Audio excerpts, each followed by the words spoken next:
and welcome to Round Robin. I'm your host, Robin McCormick, with the City of Hampton's Communications and Marketing Department. And today we're going to talk with the chairman of our Senior Citizens Advisory Board, which I'm not even sure most of us knew was out there, but it's a very important organization. And the chairman, Gus Decoursey, is going to explain to us what they do and why you got involved. Welcome, Gus. Thank you for having me. So let's start with the organization, the Senior Citizens Advisory Council Advisory Board. The advisory committee has been in existence over 10 years, and yes, not many people know about it. One of the things that we try to do is work with the seniors and come up with recommendations, large scope recommendations to present to the city based on the needs of the seniors in the communities. So this would be, I mean, the easy thing is sort of programs at the senior center. Or opportunities at the senior center, but it's really broader than that, is it? Correct. This is the first year that we've branched out of the senior center for our normal monthly meetings. We have a meeting the first Monday of every month, which is posted on our. We have a newsletter that we post on the government's website or the Hampton's website, and it'll have the next meeting place. So this is the first year that we've ventured outside the senior center to other locations. This past Monday we were at Langley Village. And talking to some of the other seniors there. So trying to create a larger scope of input to our recommendations back to the city. And that's really nice because, I mean, one of the difficulties that seniors face a lot of times is transportation. They may or may not be able to drive anymore, or may not have a car, rely on public transportation. It gets harder and harder to get around. So if you guys go to where they are, that really increases contact. And that is a big point that was brought up this past week or this past Monday. One of the things that we do once a year is in December we try to come up with 3 goals that we want to address for the next year. And one of the goals that we want to address for 2014 is transportation. We have so many seniors that can't get to a bus stop. They physically can't get there, or they're afraid to get there. So we're talking with Handy Ride, we're talking with Yellow Cab, with other companies to try and create discounts of sorts for seniors that are not that mobile. Yeah, that's got to be a problem. And I hadn't thought about afraid to get to the bus stop issue, because Handy Ride doesn't come to you for that. They come to you if you're physically incapable. Correct. But that can be an issue for people in some of the neighborhoods. It is. One of the things that some of the seniors have talked about was to get a group of seniors together on a specific day of the month to go shopping, go to Target, go to Walmart, go to Kmart, and to get some of their errands done. But they're constantly have to waiting for buses all the time, and this is not the time of the year to do that. No, it's been so cold. And then the other thing is, it is hard for people who rely on public transportation to do large-scale shopping. And even if you live alone or 2 people, you've got a lot of things to carry. And that's harder if you need a cane or if you're just a little more unsteady on your feet. Yeah. The transportation within the grocery stores, the little electric carts, has been an issue with some of the seniors as well. When they get off the bus, they go to get one of those carts, and some of them aren't there, some of them aren't working. So we're working with the local retailers to try and make sure that type of facility is back in place and where the seniors can gain access to it. I've heard that they're not always charged, or they only have one, or things like that. Or there's some teenager riding it around the parking lot. No. Yes. Well, so how do you as a committee try to execute on those goals? Because they're complicated. Some of them rely on government, some of them don't. It's more of a personal relationship with the retailers. And I guess the recommendations to the city, we take to the city manager's office. And in this case, I work very well with Jimmy Gray, the assistant city manager. And he and I usually meet about once a quarter and go over some of the discussions that we have. And as far as the private entities go, we work directly with that retailer and talk to them. Next month we actually have a meeting with HRT, who's actually coming out to the senior center to do some kind of a small, not a symposium, but a little small training session on how to use public transportation, what to take advantage of, what's out there for seniors that they may not be aware of. And that's really smart too, because many seniors have driven the car their whole lives, and now all of a sudden, for some variety of reasons, they may be unable to do that. And they're not familiar with the buses. Correct. They don't know what the options are, what the Handy Ride program is. And I think there might be a certain stigma that goes along with getting out of your private vehicle and into a piece of public transportation that they're just uncomfortable with. And I think one of our goals this year is to try and get them comfortable with that situation. That sounds wonderful. Okay, so transportation is one of your 3 key initiatives. What else do you have on the table? Communications and education. Let me start with the education side because that's actually pretty simple for me. Okay. Last year, we actually got computers for the first time in the senior center on Kickotan Road for seniors to use.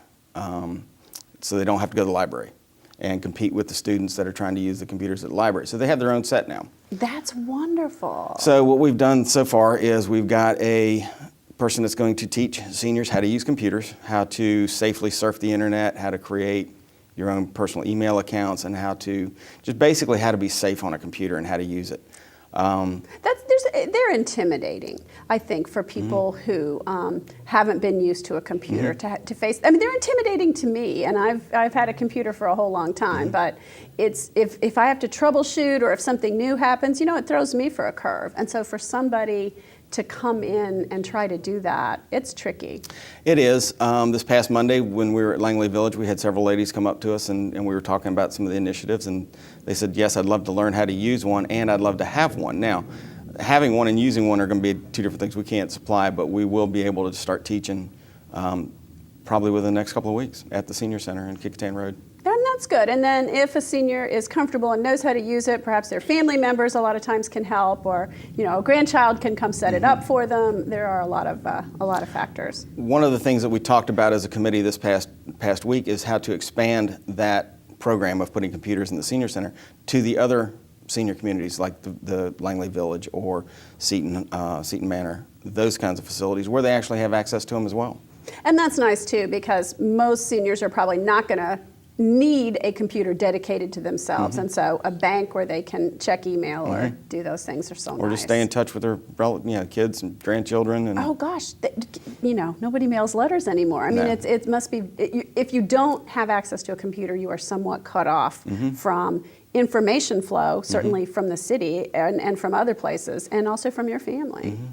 It's very hard for grandkids to sit down and write a letter. And that goes into the next piece that we had talked about is the communications.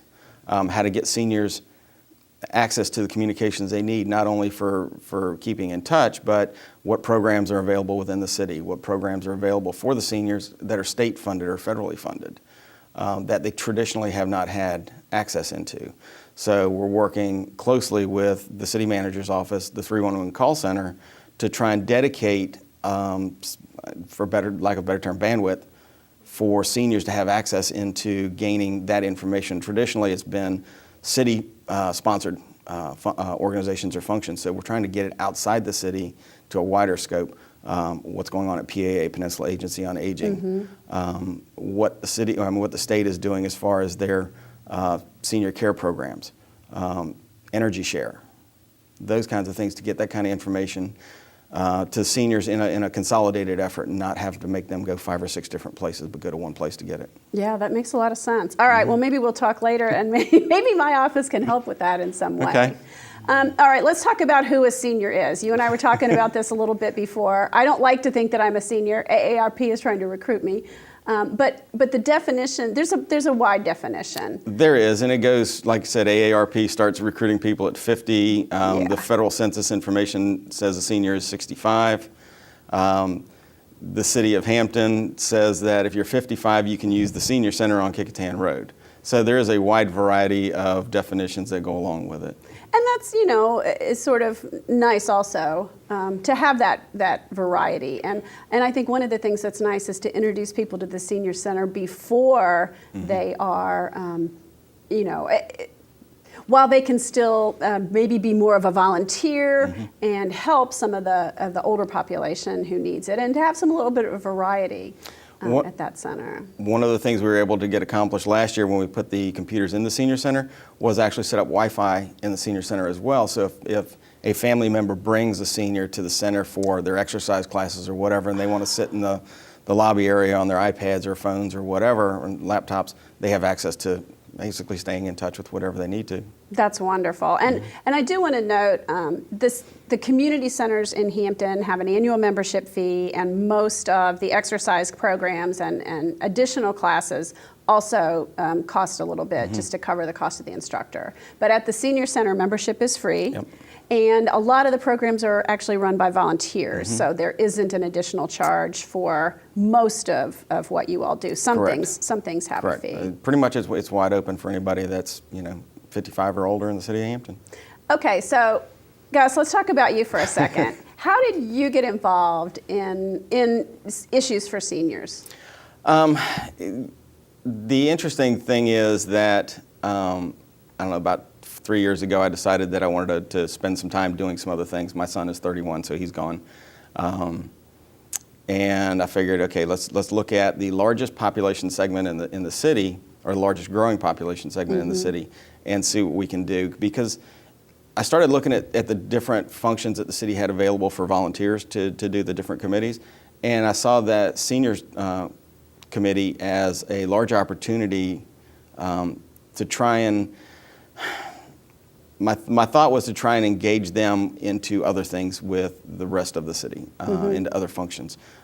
Maybe some of the younger ones, maybe having some of the seniors volunteer with some of the younger kids. Oh gosh, we rely on volunteers, many of whom are seniors. Correct.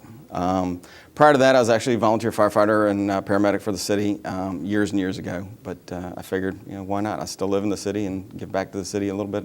And it's not that much time, so it's worthwhile. That's wonderful. Well, before I came in here this morning, I was hearing a report on NPR that volunteerism and working for your community helps your mental health, and that the benefits are actually significantly greater for seniors, that they derive more benefit, makes for a happier, healthier life for most people who do it. And I know not everybody can, but yeah, I think people who are retired need a purpose, need a reason to get up in the morning, and sometimes doing the volunteer stuff or going to the senior center or working with other folks can be a part of that.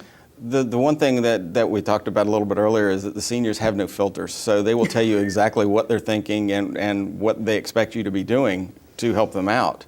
And the largest segment of them they're still mobile. They're not severely handicapped where they can't get up and walk around. Some of them are use canes, but very few of them that I have dealt with so far are